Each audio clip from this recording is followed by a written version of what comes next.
dear beloved, Boss Mike, Cervera!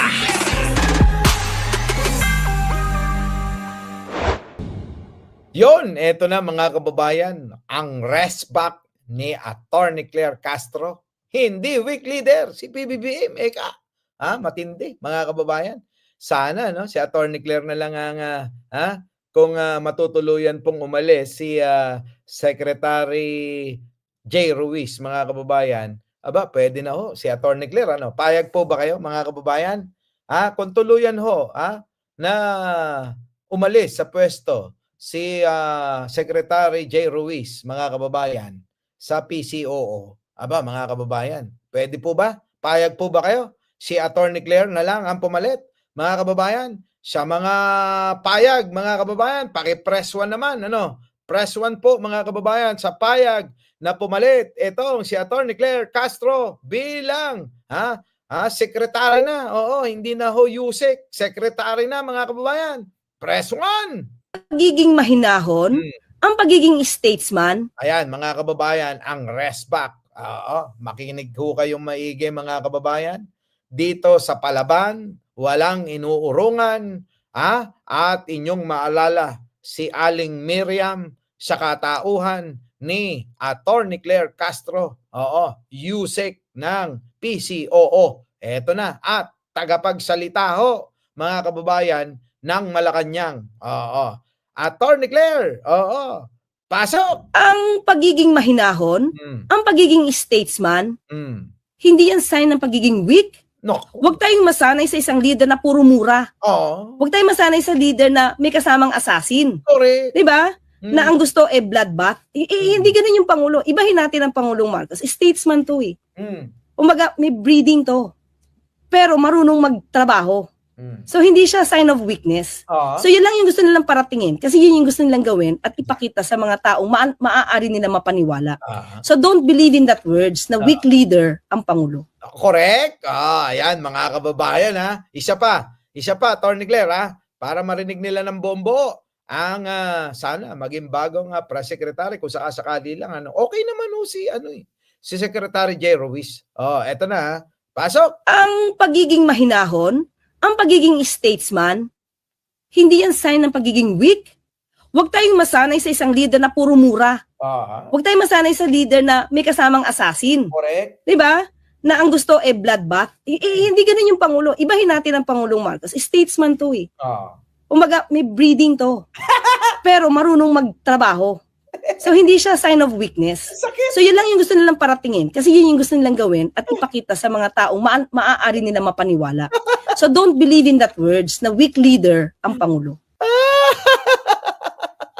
Ang sakit nung may breeding, mga kababayan. Ang sakit. Ang sakit-sakit. Oo. Parang sinabi, walang breeding si Buday. Walang breeding, mga kababayan. Ito, pakinggan na. Bigyan natin ng reaksyon, mga kababayan.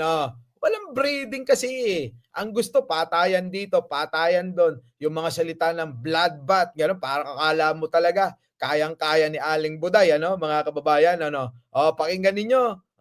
Ang pagiging mahinahon, ang pagiging statesman, hindi yan sign ng pagiging weak. Huwag tayong masanay sa isang leader na puro mura. Correct. Yan, mga kababayan eh. 'Di ba? Nasanay yung mga mahihina ang mga pangunawa sa puro mura kasi hanggang doon lang yung kaya nilang unawain. Kapag nagmura, mga kababayan, iba na, 'di ba? Sana tumago sa puso nyo ang banat na to ni Yusek Claire, sige, tuloy. Huwag tayong masanay sa leader na may kasamang assassin. Oo nga, 'di ba? Huwag kayong masanay sa leader na may kasamang pagpapatay. Oo, 'di ba? Para bang eto, mga kababayan matatawag nyo ng mga, askal yung breed. Sabi nga ni Jojo Chavez, si Buday, askal yung breed. Ang pangit, mga kababayan Kaya ho tayo, mga kababayan nawawala tayo sa paghanga ng mga ibang lahi dahil sa ganyang mga estilo ng mga leader tulad ni Aling Buday at tatay niya na nakakulong dito sa Netherlands. Tuloy. 'Di ba? Na ang gusto bloodbath. Hindi ganoon yung pangulo. Ibahin natin ang pangulong Kita nyo mga kababayan, hindi ganun ang Pangulo. Ang gusto, bloodbath. RR Walks, ganun ba yun? Hindi! Ang Pangulo mahinahon. Eka nga ni Father, di ba? Pero minsan siguro kailangan na ni Pangulo yung bang mahinahon, yung pagiging statement niya, mga kababayan, yung tulad ng ginawa niya, Mami Piar, na na tanggalin lahat ng mga hindi nagtatrabaho ng mga opisyales ng kanyang gobyerno. Aba, mga kababayan, alam niyo po ba? Maraming bumilib. Oo, ang daming bumilib kay Pangulong Bongbong Marcos sa kanyang desisyon, sa kanyang ginawa na pag-resignin lahat yung kanyang mga gabinete na hindi nakakagawa ng tungkulin at serbisyo para sa mamayang Pilipino. Matindi yun.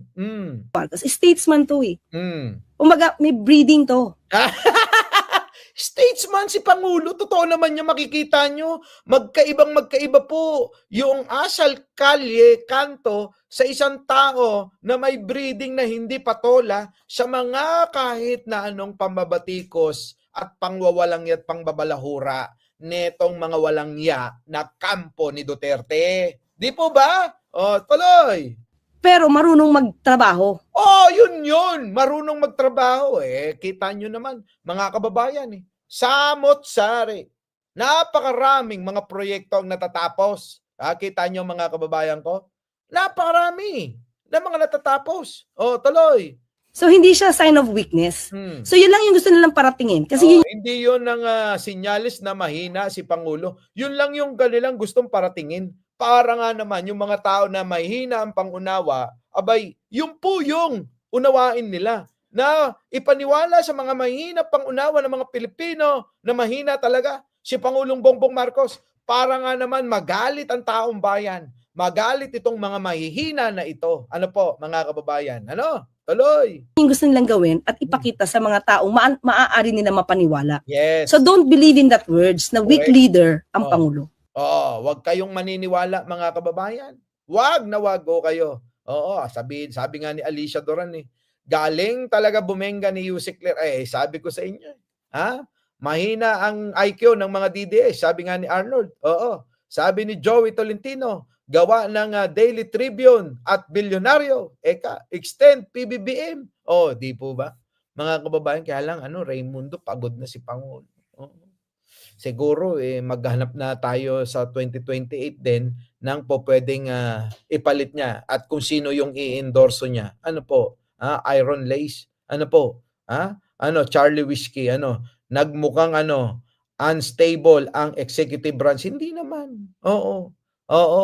Ay marami naman ganito yan. Yung mga sekretary kasi na mga matatanggal, meron namang undersecretary na pwedeng pumalit. Nagets po ninyo? Meron pong mga nakaabang na pwedeng maging acting, na maging secretary. Bakit ho? Ang dami naman pong mga nakaabang dyan sa... Ito yung secretary, undersecretary. Mamimili na lang si Pangulo mga kababayan. Ganun ho yan. Kaya wala hong epekto yan. Ang kaibahan ho, mga kababayan, at kagandahan, mga kababayan, eto. Si Pangulong Bongbong Marcos, siya nagpaparesign ng tao. Yung mga nakaraang administrasyon, mga kababayan, sila ho yung nagre-retiro dahil ayaw na nila sa panunungkulan ng kanilang Pangulo. Eto ho, iba Siya ho ang may ayaw na sa mga tauhan dahil mga hindi nagtatrabaho at mga sarili lang ang iniisip. Kita nyo? Mga kababayan, magkaiba ho yun. Yun ho ay sinyales ng kagalingan at talino at katapangan at sincero sa paglilingkod sa bayan, mga kababayan. Di ba? Yaan. Pag-isipan nyo maigi. Di po ba? Ano yun? Ni Manang Aimee, agtaray nga presidente. Kung sasabihin ni Pangulo, kung sasabihin ni Pangulong Bongbong Marcos na, tatakbo yung aking manang na mahabang baba, baka pwede ninyo supportan, bakit hindi? Di ba? Ayaw nyo nun. Minsan naman magkaroon tayo ng Pangulo na medyo mahaba-baba. Yun na lang mga kababayan ang unawain natin at intindihin. Kung si Pangulong Bongbong Marcos i-endorso si Manang. So paano mga kababayan? Ano po ang masasabi nyo sa mga tinuran at sinabi? At rest back ni Attorney Claire Castro na sana maging secretary na ng tuluyan. Muli mga kababayan, bago tayo maghiwa-hiwalay, napahaba na yung ating oras Dinoble ko na yung oras. Gimising ako ng maaga para sa inyo. Baka naman mga kababayan pwede mag-like kayo bago tayo maghiwa-hiwalay. Paul Agustini, Nancy Yu, Prancel, Marcos Aimee, salamat sa suporta. Naku! Lady Neil, Bambina, Scramble, Jojo Chavez, maraming salamat po sa inyo.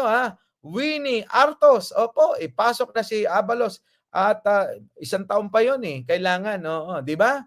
Alicia Doran, Opel, OFW Adventure, Lovely Dominguez, Daryl Bautista, Teresita Tan, Jojo Chavez, Flor Pedro, Mitch TV, Iron Lace, shoutout sa inyo lahat. Mula dito sa aking kinaroroonan, Jim Magarais, Charlie Whiskey, Merly, nandyan na. Joey, Fake News Peddler. Mga kababayan, Eileen Delto, Roger, Pilar, Heidi Pantino, Christina Estacio, sa inyo pong lahat. Dongski, nandyan. Jenny Piccolo, nandyan na rin. Sa inyo pong lahat. Muli, mga kababayan, hanggang dito na lang at kailangan na natin mag-ayos at mamaya-maya tayo pupunta ng Hague. At doon natin batiin at i-congratulate ang mayor ng Davao na hindi taga Davao, walang iba kung hindi si Digonggong, si Digunyunyo. Mga kababayan, maraming salamat po sa inyong lahat. Bye-bye po. Kita-kita po tayo next live. Our beloved Boss Mike Severa.